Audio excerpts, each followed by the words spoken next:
12:15 dijimos que íbamos a alargar, son 12:15. Gracias a todos por venir.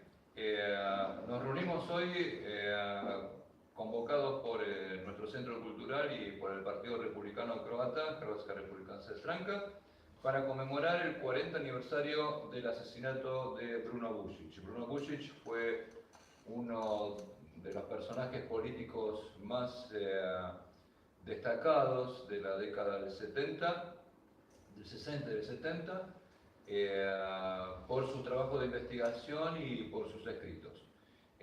Como estaba anunciado, esta transmisión ahora la están viendo desde Croacia también, la están viendo, saludos Eduardo, desde el sur de la provincia de Buenos Aires, y bueno, entonces vamos a leer unas adhesiones que nos han llegado esta semana. En primer lugar, del señor Nikola Nakic y de Christian Spurlian desde la provincia de Córdoba. Nikola Nakic es el cónsul honorario y Christian nos mandó un escrito que dice así, dice: hay momentos, principalmente durante el siglo XX, en los que la historia croata parece una triste sucesión de necrológicas. Hace 2 meses recordábamos el 90 aniversario de la muerte de Stjepan Radić y hoy nos encontramos frente al 40 aniversario del asesinato de Bruno Bušić. Más allá de la coincidencia de sus trágicas muertes a manos de asesinos a sueldos del panservismo, el recuerdo de Bušić nos lleva a la reflexión y al recuerdo de tantos que en el siglo pasado dieron su vida por una idea, la Croacia independiente. Bušić, nacido en Vinjani Donji, cerca de Imotski, en el año 1939, desde muy joven comenzó a expresar su rechazo hacia el régimen comunista y la presión Gran Serbia. Sus ideales de democracia en el marco de una Yugoslavia cada vez más centralizada en Belgrado le valieron arrestos y persecuciones durante casi 20 años. En esos años de cárcel y activismo conoció al doctor Franjo Tuđman, quien luego sería el primer presidente de la Croacia independiente y con quien coincidió en el Institut za historiju radničkog pokreta Hrvatske, Instituto de la Historia del Movimiento Obrero en Croacia. En el año 1971, la llamada Primavera Croata toma a Bušić entre las personas que reclaman libertad dentro de un régimen represivo. Ante la reacción del Estado yugoslavo, Bušić paga nuevamente con prisión la audacia de expresar sus ideas. Finalmente se ve obligado a exiliarse a Inglaterra y a Francia, donde continúa con su labor intelectual escribiendo siempre contra una Yugoslavia opresiva. El 16 de octubre de 1978 en París, un agente de la policía secreta yugoslava, UDBA, lo asesina impunemente con la intención de callar una voz croata. En 1999 los restos de Bruno Bušić fueron enterrados en el cementerio Mirogoj de Zagreb, donde descansa junto a los caídos por la guerra de la independencia croata. Con la muerte de Bušić, la UDBA quiso matar a una persona, pero no sabían que luchaban contra una idea. Ya desde los años del Reino de Yugoslavia, patriotas como Stjepan Javor, Marko Hranilović y Josip Bredavec, además de Radić y los diputados heridos o asesinados en la Skupština en Belgrado, habían caído en manos de sicarios o torturadores. Ellos fueron los más reconocidos dentro de los cientos de asesinados y perseguidos por las huestes del rey serbio Alejandro y de sus sucesores. Ya en 1946, y con la UDBA en plena formación, el asesinato del doctor Ivo Protulipac en Trieste fue su bautismo. Luego siguieron asesinatos y atentados en una decena de países. Tal vez el ingeniero Nahid Kulenović, ferviente croata y musulmán, fue uno de los que mayor impacto causó. Asesinado en 1969 en Múnich, Alemania, era periodista y activista de la causa croata, nuevamente queriendo callar una voz para matar una idea. Como decía, Alemania, Canadá, España, Suecia, Estados Unidos, Australia, Sudáfrica, era su campo de acción. En la Argentina tuvimos atentados y asesinatos. En 1960, y queriendo intimidar a la activa comunidad croata, un atentado en el hogar croata de Buenos Aires dejó una decena de heridos y cegó la vida de la pequeña Dinka Domaćinović. Otro caso resonante fue el asesinato en 1971 de Ivo Bogdan, primer director de Studija Croatica, la publicación croata en español más importante del mundo. Estos dos son algunos de los casos, porque hay más. En definitiva, sumaron casi 100 los croatas muertos en el exterior por la URBA. La historia croata es una triste sucesión de necrológicas, decía, y muchos de nuestros velikani, nuestros grandes, murieron asesinados, perseguidos, olvidados. Pero ni así pudieron con una idea, porque ya lo dijo un estadista argentino que también murió fuera de la frontera del país: las ideas no se matan. Y aquí estamos nosotros, los croatas de Croacia y los de la diáspora, en la época en que nos tocó vivir y con los medios que están en nuestras manos, defendiendo, cultivando y promoviendo una idea que heredamos y que vamos a transmitir. Tal vez en pequeñas cosas, sin grandilocuencia o reconocimiento, pero con la tranquilidad de que algún día nos sentaremos en la misma mesa con los Predavets, los Javor, los Franilovic, los Protulipats, los Kulenovic, los Bušić, y que podremos mirarlos a los ojos con la tranquilidad de saber que hicimos nuestra parte. Licenciado Cristian Športjan. Por otra parte, desde Rosario nos llega esta comunicación. Dice: el programa radial Bar Croata de Rosario adhiere a la conmemoración del 40 aniversario de Ante Bruno Bušić en París el 16 de octubre de 1978. Fue un patriota que luchó por la independencia en los momentos más difíciles de la dictadura yugoslava, lo cual le costó su vida en manos de los infames y asesinos dictadores de los servicios secretos yugoslavos UDBA. Debemos considerar a Ante Bruno Bušić un prócer mártir de Croacia y pedimos a las autoridades de la nación retomen este y todos los casos que aún esperan justicia y abran una nueva investigación. Quien olvida impunemente su pasado está condenado a repetir la historia. Ante Bruno Bušić, dignatario croata de todos los tiempos. Stav, Bar Croata, Radio Ciudad de Rosario, 16 de octubre de 2018. Gracias, compañeros de Rosario. Y bueno, pasamos a escuchar al principal. Jurica, desde hace muchos años sos miembro del Partido Republicano, de la República Srpska. ¿Te acuerdas de qué año? Y 70 y pico. 70 y pico, de esta época. Está relacionado justamente, antes de empezar concretamente, permítanme expresar algo que es muy personal, íntimo, que está relacionado con lo que está diciendo Mirko. 40 años atrás exactamente, cuando se produce este atentado, este asesinato, yo tenía 25 años y estaba pleno de energía, metido en toda la cuestión croata acá en Buenos Aires, en aquel entonces reivindicando el derecho de los croatas de tener su Estado libre, soberano e independiente, en un momento de mucha actividad política en todo el mundo, acá también en Argentina por supuesto. Es el momento del auge, del surgimiento del Congreso Mundial Croata, que tiene que ver mucho también con Bruno. Y tuve el privilegio también de, voy a lo que acaba de decir Mirko, por una cuestión familiar, casi familiar, de amistad de mi papá con el profesor Kazimir Kataninić, de acceder al Partido Republicano Croata como joven de 25 años, 24, un año antes, y bueno, estar metido en toda esa efervescencia de la actividad política reivindicando los derechos del pueblo croata. Y concretamente sobre el caso de Bruno Bušić, yo trabajaba en ese momento en la caja de subsidios familiares para el personal de la industria, CASPI, donde trabajamos muchos croatas, no viene al caso por qué, y ese día, un día voy a otro piso del edificio, ahí en Leandro Alem, entre Viamonte y Tucumán, a visitar un paisano, Pablo Techia, un señor más grande que yo, obviamente, y me dice: ¿sabes lo que pasó, Jure? Digo: no, lo asesinaron a Bruno Bušić.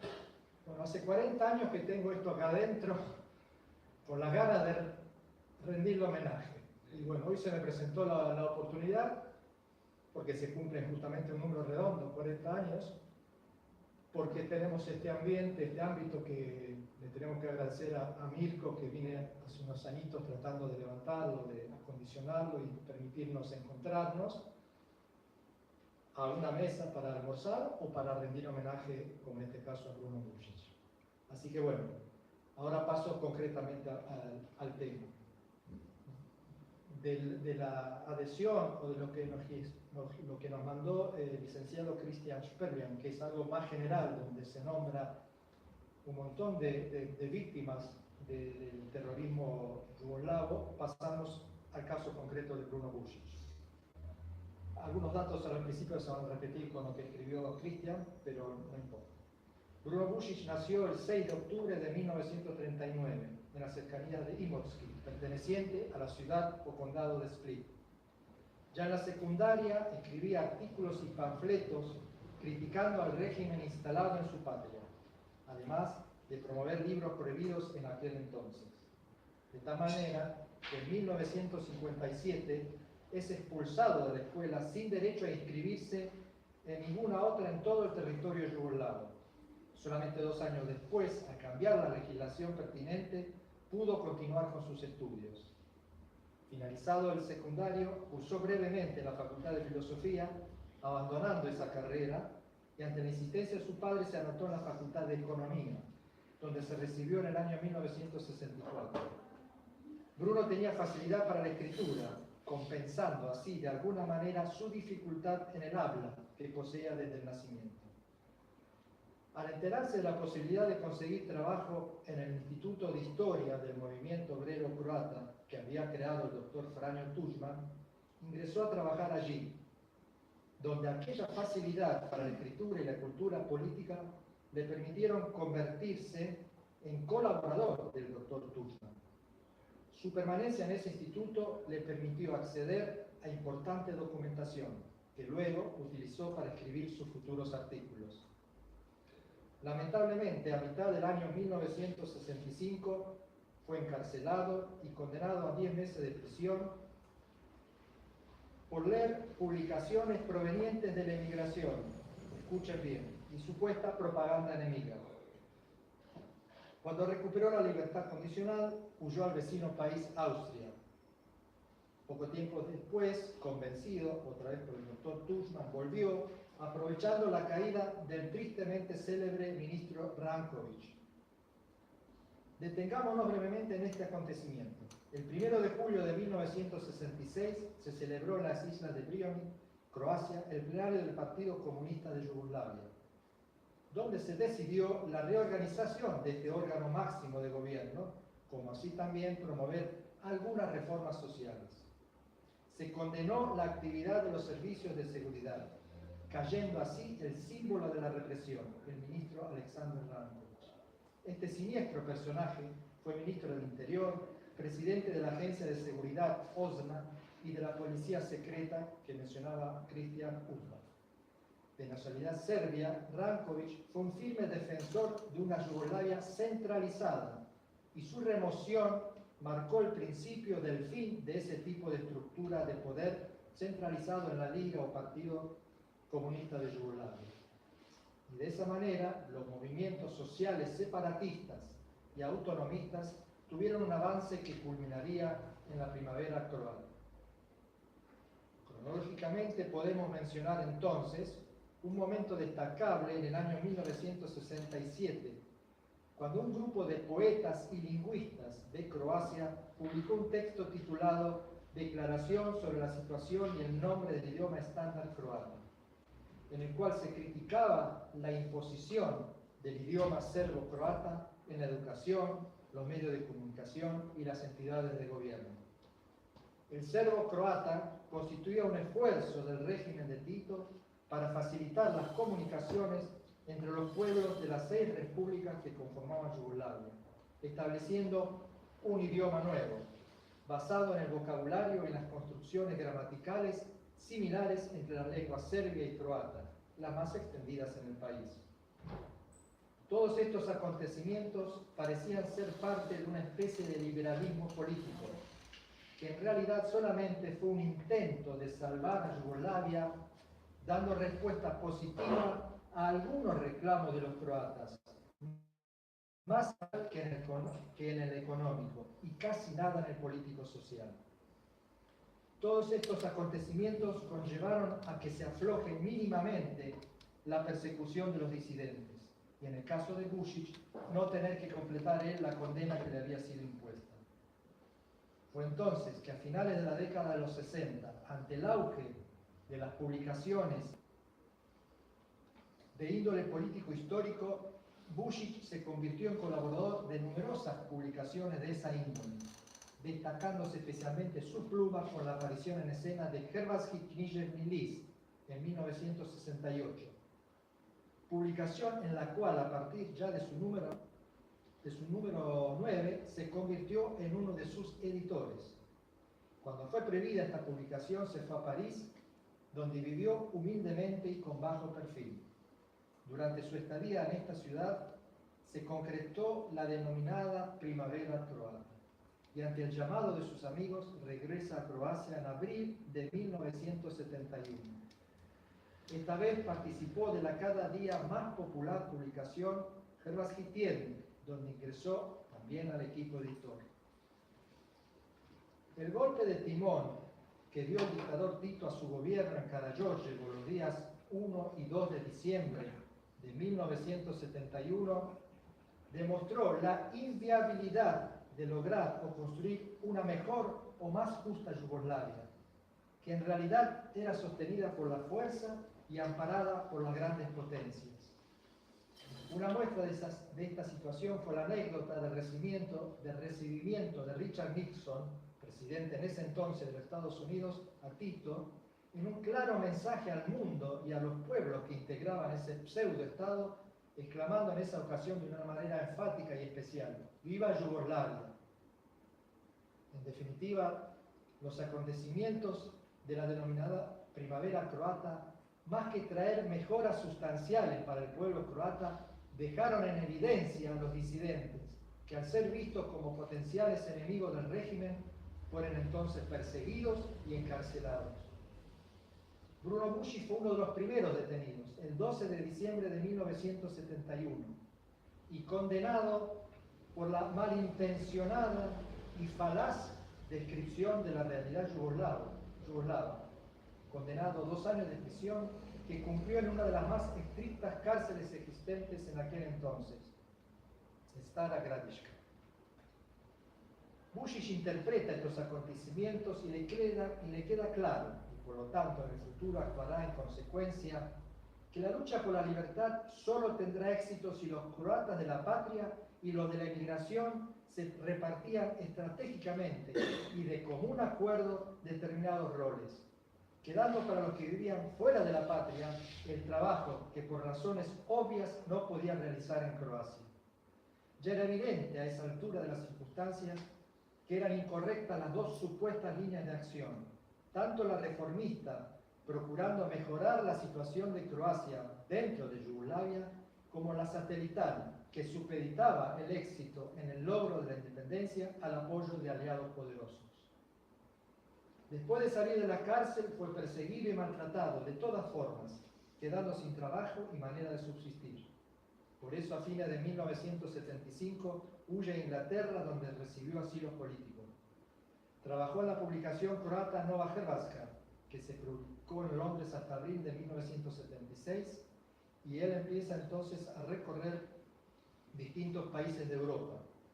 Sus investigaciones y artículos publicados hasta ese entonces, sumado a este recorrer y conocer infinidad de croatas exiliados por toda Europa, lo hicieron muy conocido y valorado por su trabajo patriótico.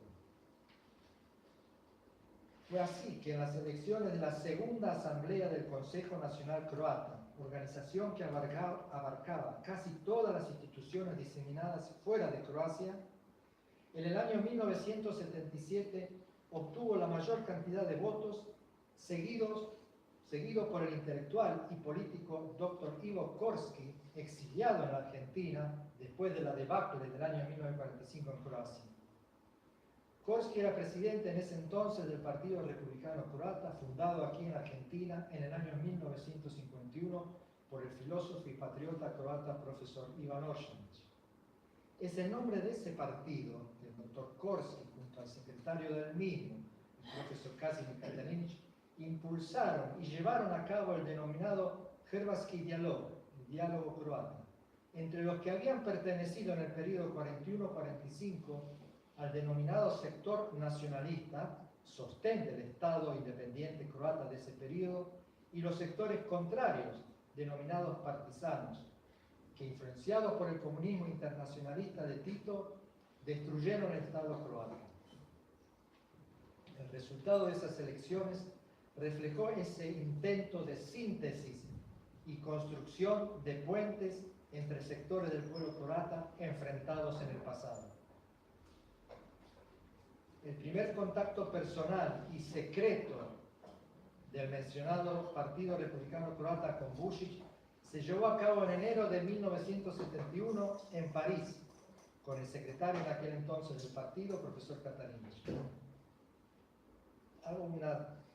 Me salgo un poquito, lo menciona Katarinić, la mayoría lo conoce, pero bueno, he de destacar que es el sobreviviente, el último dirigente político de esa época del Estado independiente croata, que hoy con sus casi 92 años sigue dedicándole, como lo hizo toda su vida, todo el tiempo a la causa croata, escribiendo el cuarto tomo de su libro De la derrota al triunfo.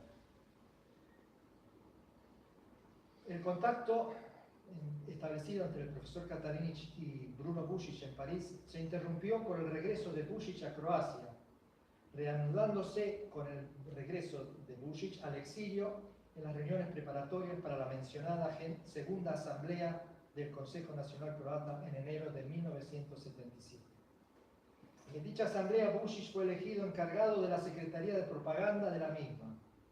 Adoptó desde ese puesto un método de propaganda dinámica que apuntó no tanto a los medios internacionales, sino a la población de Croacia.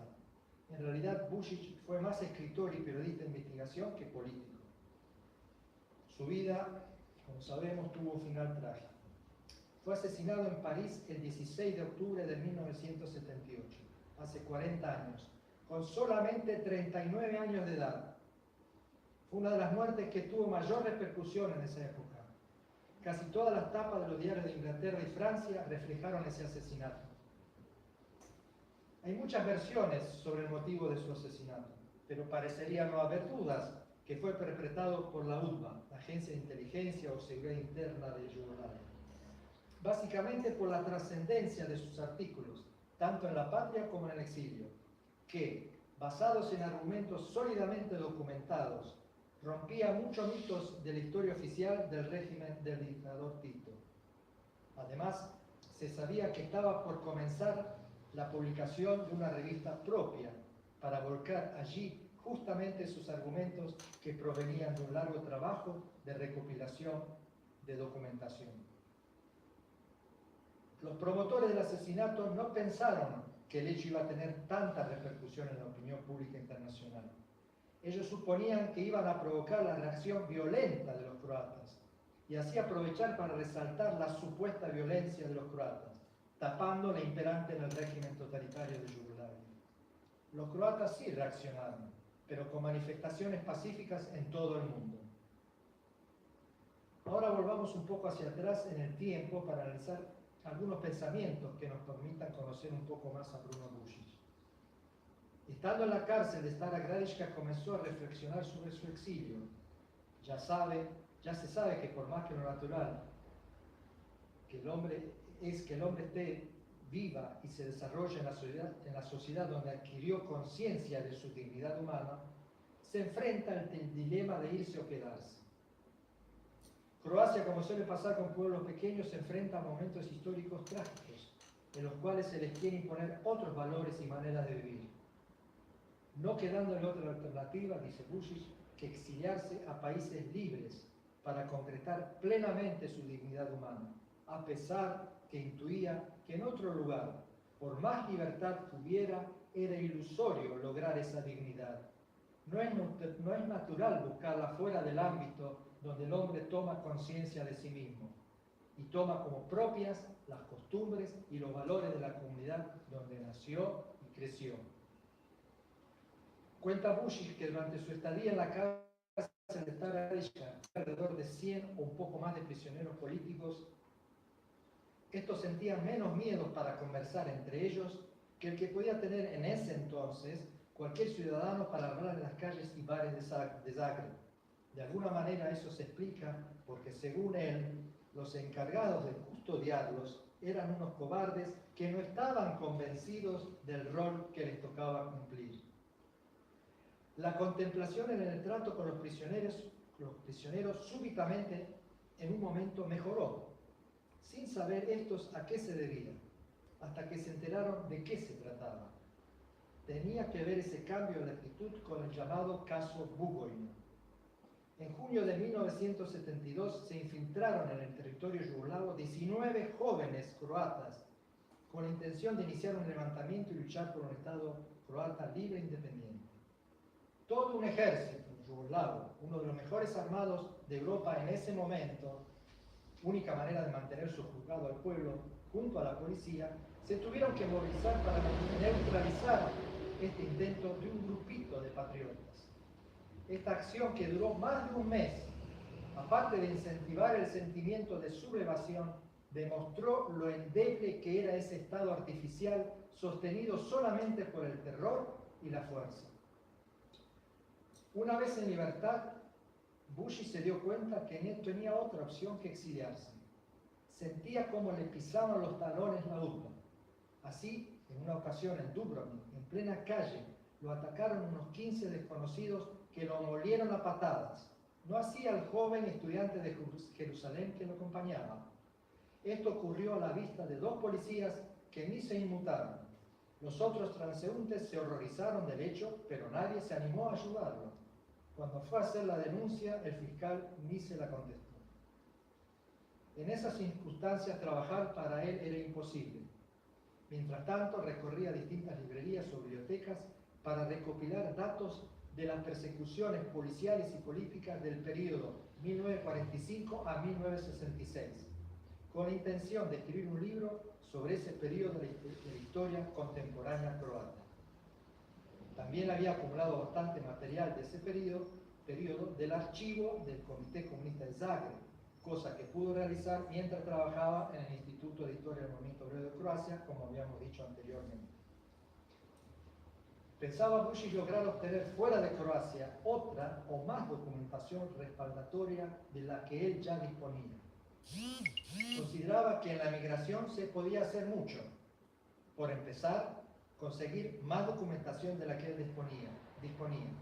Encontrarse con otros compañeros y amigos perseguidos políticos en la patria igual que él, dándole importancia al hecho que en el exilio vivía un cuarto del pueblo croata, en aquel entonces un cuarto, luego llegamos a la mitad de la población croata vive en el extranjero, y que además allí se escribían y daban numerosas publicaciones de índole político-cultural que él trataría de leer y en las que encontraría interesantes para él artículos y pensamientos.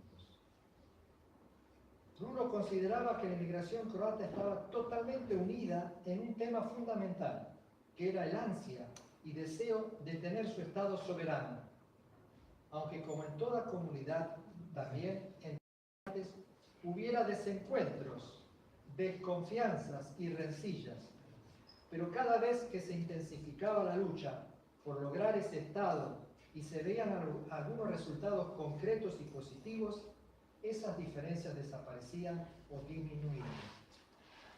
Él estaba convencido de la importancia de afirmar esta lucha, profundizarla para que como consecuencia de ello, al unirse los croatas en torno a un único y fundamental objetivo, desaparecerían esas diferencias, pero a la vez advertía que en esos momentos de coincidencias enseguida se iba a notar la presencia de la sanguinaria URSS para desarticular ese clima de unión. Más allá de estas reflexiones, Bruno sentía una especie de desilusión por el ambiente que se vivía en el exilio, pero a pesar de ello consideró que él podría aportar más desde afuera y es por eso que salió de su patria en 3 oportunidades, para regresar vivo solamente en 2, porque el tercer regreso fue la repatriación de su cuerpo muerto en ese trágico 16 de octubre de 1978 en París. Él sostenía que nunca nadie pudo doblegar al pueblo croata.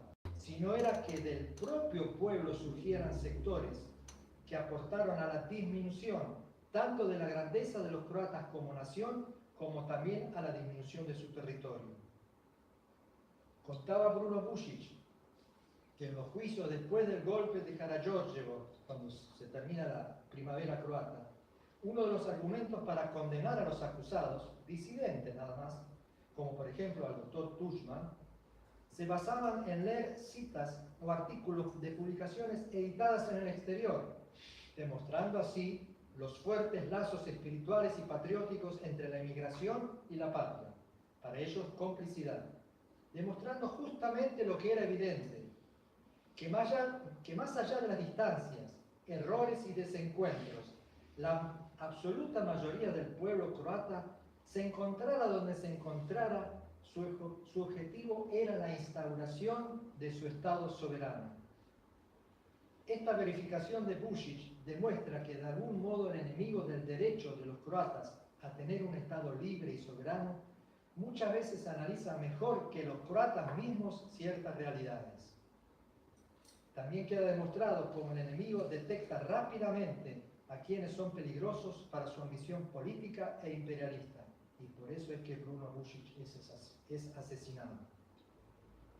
Hoy en día podemos decir que aquel objetivo actualizado es lograr la libertad integral en Croacia, es decir, la plena libertad e igualdad entre todos los croatas, sin importar dónde se encontraren, la búsqueda de la verdad en relación a la historia contemporánea croata, como así también aplicar justicia sobre las aberrantes agresiones al pueblo croata, como así también y en todos los casos de alta traición a la patria. Y en segundo lugar, promover la plena igualdad y soberanía del Estado croata en el concierto de las naciones del mundo, sin complejo de inferioridad, pero con una mirada realista que cuide y preserve los vitales intereses del Estado croata y de su pueblo. Entonces, para finalizar, como en aquellos momentos los enemigos de Croacia Libre y Soberana supieron visualizar la importancia de Bruno Bušić, nosotros hoy aquí también quisimos recordar el rol que desempeñó en la reciente historia croata a pesar de su corta vida, sus virtudes y aportes a estos objetivos, para que su sacrificio no sea en vano y nos sirva de ejemplo y de guía en estos momentos delicados que se viven en la madre patria. De las palabras iniciales que se referían a algo muy personal mío, pasando por la descripción general que hacía Krishna Sperlian y este análisis que más allá de centrarse en Bruno, traté de hacer ver un poco las circunstancias de aquel momento, terminamos diciendo o apelando al compromiso, a la participación y a tener en cuenta que a pesar de que en este momento formalmente tenemos el Estado independiente y soberano croata, todavía quedan cosas, muchas cosas por resolver allí. Si a alguien le interesa para darle a algún amigo o al que llegó tarde, acá está escrito esta breve reseña. Muchísimas gracias.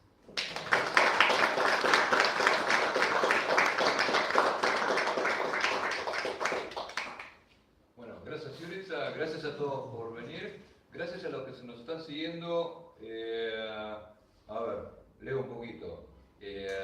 Desde Croacia tenemos gente mirando en Zagreb, gente mirando en Split.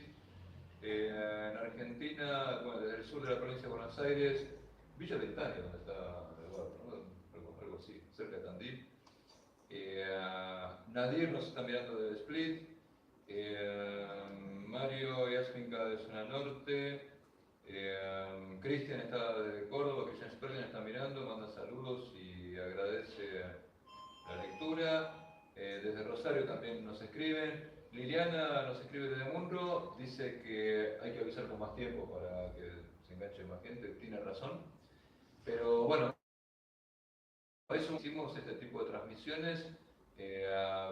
Creo que la vamos a seguir usando. formato porque podemos llegar a gente que está lejos, que no puede venir y que es interesante que le llegue a todo el mundo. Así que, bueno, nuevamente gracias a todos y con esto, bueno, damos por finalizada Una cosita. Sí, sí. ¿Puedes traducir lo que dijo Patos? Y la traducción es traducir. Claro.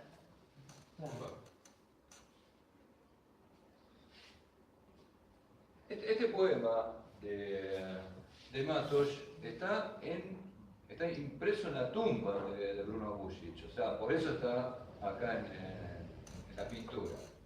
Y es así, dice, yo casi un mendigo propago el espíritu de la libertad. Aunque no tenga una vela en mi sepultura, no quiero calmarme. Como una brisa fresca, al ardor refresco. Y cuando el cansancio domina las almas perezosas, llamo a la resistencia, yo, el trompetista del seno. Ese es el poema de Matos que está puesto. ¿Cómo termina? Yo, el trompetista del seno. Sena, el río Sena. que estuvo en Francia en sus últimos años. Claro, Matos. En Sena. Bueno, muchísimas gracias a todos. Bueno, reitero, el que quiere llevarse lo que yo dije o para solamente amigos,